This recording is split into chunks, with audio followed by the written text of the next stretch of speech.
This is another exit from our berth, myself and Phil. Now the conditions are different today.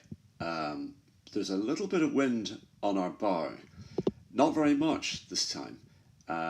Normally that would help us a little bit because what we do is we use prop walk. We exit the berth if it's a light wind. The prop walk just turns the stern of the boat over to port, and then the bow just goes to starboard.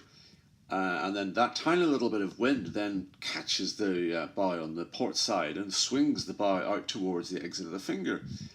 But this time we couldn't do that because there's those two small fishing boats.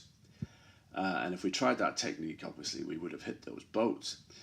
So we went back to using the midship cleat line, which we just dropped and motored out astern. But the interesting thing here is our boat has quite strong prop walk.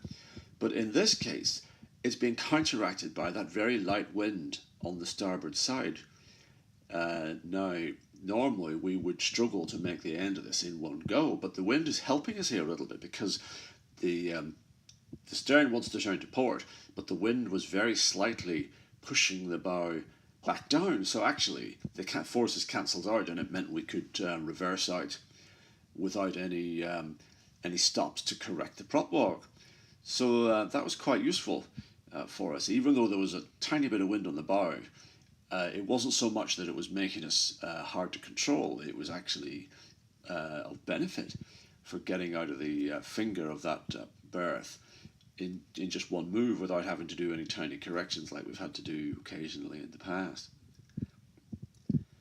But really lovely warm weather.